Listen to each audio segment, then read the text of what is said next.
प्रदेश जो है वो भारत का सबसे ईस्टर्न पार्ट है, सबसे पूर्वी राज्य है भारत का, जिस कारण सबसे पहले सूरज की किरणें अरुणाचल प्रदेश में ही जाती हैं। तो सूर्योदय सबसे पहले अरुणाचल प्रदेश के यहाँ बालांगू या किबिथू नाम का एक जगह है, वो सबसे ईस्टर्न पार्ट है अरुणाचल प्रदेश का। अरुणाचल प्रदेश 3 देशों से के साथ सीमा बनाता है, एक यहाँ भूटान के साथ, ऊपर में चाइना के साथ, और इधर म्यांमार के साथ सीमा बनाता है। 3 देशों से ये सीमा बना देता है यहाँ पर, और ये सबसे पूर्वी स्टेट है। अब हम इसके बाद अरुणाचल प्रदेश में समझते हैं। अरुणाचल प्रदेश ये इस तरह से इसका नक्शा दिखता है। शुरुआत में ही अरुणाचल प्रदेश कोई अलग स्टेट नहीं था, बल्कि आसाम से अरुणाचल प्रदेश को कंट्रोल किया जाता था। ये आसाम है, आसाम इसे अरुणाचल प्रदेश को कंट्रोल करता था एज एक एजेंसी के तौर पर। और अरुणाचल प्रदेश का उस समय नाम था नॉर्थ ईस्ट फ्रंटियर एजेंसी, नेफा, नॉर्थ ईस्ट फ्रंटियर एजेंसी। और इस अरुणाचल प्रदेश में आसाम का कंट्रोल होता था। एक समय धीरे धीरे गया कि अरुणाचल, आसाम को बड़ा मुश्किल होने लगा अरुणाचल प्रदेश को कंट्रोल करना, इसलिए केंद्र सरकार ने 1972 में अरुणाचल प्रदेश को अपने अंडर में ले लिया, जिसका नाम हो गया यूनियन टेरिटरी। जैसे दिल्ली यूनियन टेरिटरी है, चंडीगढ़ यूनियन टेरिटरी है, और यूनियन टेरिटरी बना दिया, और उसका नाम नेफा से बदल के अरुणाचल प्रदेश कर दिया। तो इस तरह से तो अरुणाचल प्रदेश अपना अस्तित्व में आया। उसके बाद धीरे धीरे वहाँ के लोगों को डिमांड होने लगा, भाई हमारे पास हमारी गवर्नमेंट होनी चाहिए, सेंट्रल गवर्नमेंट क्यों कंट्रोल करेगी हमको। जैसे लद्दाख के लोगों का कहना है कि हमारे यहाँ भी भैया एक स्टेट दो, या फिर हमको असेंबली लो। यहाँ पे लद्दाख के लोगों का तो खैर कंप्लीट स्टेट की मांग नहीं है, वो यूनियन टेरिटरी विद असेंबली मांग रहे हैं। तो 1987 में केंद्र सरकार ने अरुणाचल प्रदेश को एक कंप्लीट स्टेट का दर्जा दे दिया, और अरुणाचल प्रदेश एक स्टेट बन गया, और ईटानगर उसकी राजधानी। सबसे कम जनसंख्या घनत्व तो यहाँ पे लोग बहुत कम रहते हैं। रीजन क्या, पूरा पहाड़ी एरिया, अरुणाचल प्रदेश कंप्लीट पहाड़ है। डाफला, मिसमी, अबीर, पटकोई, बूम, ये सब पहाड़ियाँ जो हैं सब, ये सब यहाँ पे भरे हैं। सब चाय पत्ती वगैरह यहाँ ज़्यादा उत्पादन होता है। तो ये अरुणाचल प्रदेश की ज्योग्राफी थी, इसको समझ गया। अब हम लोग आते हैं करंट सिनेरियो पे। हम अरुणाचल प्रदेश को देखते हैं तो ये स्ट्रेटेजिक रूप अर्थात सामरिक रूप से महत्वपूर्ण है, देश की सुरक्षा के लिए जरूरी है। हम पाकिस्तान की ओर देखते हैं तो लाइन ऑफ कंट्रोल है। वही अरुणाचल प्रदेश चाइना के साथ देखेंगे तो लाइन ऑफ एक्चुअल कंट्रोल है। लाइन ऑफ एक्चुअल कंट्रोल भी कई पार्ट में है, कुछ इस पार्ट्स में है यहाँ पर और कुछ इस पार्ट में है। 1914 में यहाँ एक रेखा खींची गई जिसका नाम था मैकमोहन लाइन, और यही अरुणाचल प्रदेश में चाइना और भारत की सीमा निर्धारित करती है। हालांकि उस समय यहाँ एक देश हुआ करता था, नाम था उसका तिब्बत।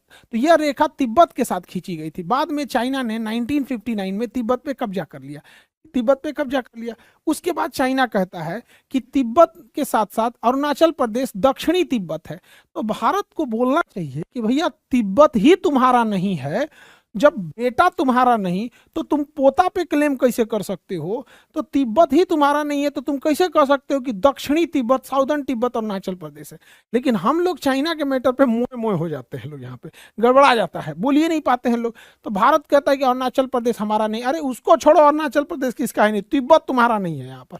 तो चाइना का कहना है कि ये दक्षिणी तिब्बत है, हम लोग का कहना है नहीं भैया मैकमोहन लाइन के तुम उस पार जाओ। बार बार चाइना इधर एग्रेशन दिखाता है, कुछ कुछ एरिया पे कब्जा करते हुए चला जाता है। हालांकि भारत सरकार अभी काफी सजग हुई है। 1962 के साइनो इंडिया वार, चाइनीज को साइनो भी बोला जाता है, जिस तरह पाकिस्तानियों को प्यार से आतंकवादी बोला जाता है और आयरलैंड वाले को आयरिश बोला जाता है, उसी तरह से चाइना वाले को साइनो बोला जाता है। तो साइनो इंडिया वार 1962 में हम लोग बड़ा बुरी तरह से हार गए थे चाइना से। उसी समय चाइना ने हमारा ये एरिया कब्जा कर लिया जिसका नाम है अक्साई चीन। तो चाइना ने ये एरिया को कब्जा कर लिया, अक्साई चीन को। साथ ही साथ चाइना ने इस तवांग को भी कब्जा कर लिया था, इस कोना को। हालांकि वापस कर दिया बाद में चाइना यहाँ से। ये तवांग रीजन पे भी चाइना ने कब्जा कर लिया था अरुणाचल प्रदेश के, लेकिन बाद में वापस चला गया यहाँ पे। उसके बाद भारत कभी भी चाइना के बॉर्डर पे खुलकर एग्रेशन दिखाया ही नहीं। और स्थिति ये आ गई थी कि चाइना अरुणाचल प्रदेश में हम लोग इंफ्रास्ट्रक्चर डेवलप ही नहीं कर रहे थे। और हमारे एक पहले मनमोहन सिंह के समय रक्षा मंत्री होते थे ए के एंटनी, उनका कहना था कि हम लोग इसलिए यहाँ सड़कें अच्छी नहीं बताते कि चाइना आ जाएगा। अब सोचिए कि हमारे रक्षा मंत्री इस तरह का बयान देने लगेंगे कि सड़कें अच्छी रहेंगी तो चाइना घुस जाएगा। फिर उस तरह से तो फिर दिल्ली उल्ली में भी कहीं आ गया कोई आक्रमणकारी, तो फिर वहां पे भी तो हम लोग को दिक्कत आने लगेगा। बाद में गवर्नमेंट ने इंफ्रास्ट्रक्चर पे काम करना चालू किया अरुणाचल प्रदेश में, ताकि सेना को किसी भी विकट परिस्थिति में बहुत तेजी से मोबिलाइज किया जा सके। और हम लोग 1962 में यहाँ इसीलिए हार गए थे कि चाइना की फौज वहाँ बहुत तेजी से पहुंच गई थी और हमारी फौज ही नहीं जा पाई थी यहाँ पे। इसलिए अरुणाचल प्रदेश में उसका पहला एयरपोर्ट मिल गया कमर्शियल एयरपोर्ट के तौर पर, जिसे होलोंगी एयरपोर्ट कहते हैं। हालांकि इसी का नाम डोनी पोलो एयरपोर्ट भी है, तो डोनी पोलो एयरपोर्ट कहिए या होलोंगी एयरपोर्ट कहिए, यहाँ उसका पहला कमर्शियल एयरपोर्ट मिल गया अरुणाचल प्रदेश को। इससे क्या है, सेना हम लोग इजीली पहुंचा सकते हैं। कनेक्टिविटी को और बेहतर करने के क्रम में भारत सरकार ने अरुणाचल प्रदेश और असम को जोड़ने के लिए कई महत्वपूर्ण परियोजनाओं को आगे बढ़ाया, जिसमें ढोला सादिया ब्रिज को जोड़ दिया गया यहाँ पर, और ढोला सादिया के अलावा बोगी ब्रिज को जोड़ दिया गया जो असम से यहाँ पे आगे बढ़ती है। इसके साथ ही यहाँ तवांग, चाइना की नज़र इस तवांग पे है, क्योंकि अगर इस एरिया पे चाइना कब्जा कर लेता है तो तवांग को बौद्ध मठ का, मतलब देखिए जिस तरह से बौद्ध लोगों का चाइना ने कब्जा किया तिब्बत, उसकी राजधानी लहासा को, तो उसके बाद सबसे बड़ा बौद्ध केंद्र बन गया ये तवांग घाटी। यहाँ पर यहाँ एक दर्रा भी है बोमडीला। तो चाइना को सोचता है कि इस एरिया पे कब्जा किया जा सके। इन फ्यूचर अगर लड़ाई भी होगी चाइना से तो इसी एरिया में सबसे ज्यादा देखने को मिलेगी। तो यहाँ से ना असम से जब सेना जाती थी तो इस रास्ते में 12 घंटे समय लगते थे। अब आप बताइए युद्ध की स्थिति में 12 घंटा में सड़कें लगेंगी तो हालत खराब हो जाएगा, क्योंकि यहाँ बड़े बड़े पहाड़ थे। अब पहाड़ को घूमने में टाइम लगता है, उसके बाद बर्फ जब गिरने लगेगा तो हम जा नहीं सकते। इसलिए इसमें ना 2 सुरंगें बना दी गई, 1 किलोमीटर और 1.5 किलोमीटर लंबे पहाड़ को काट के, सेला टनल।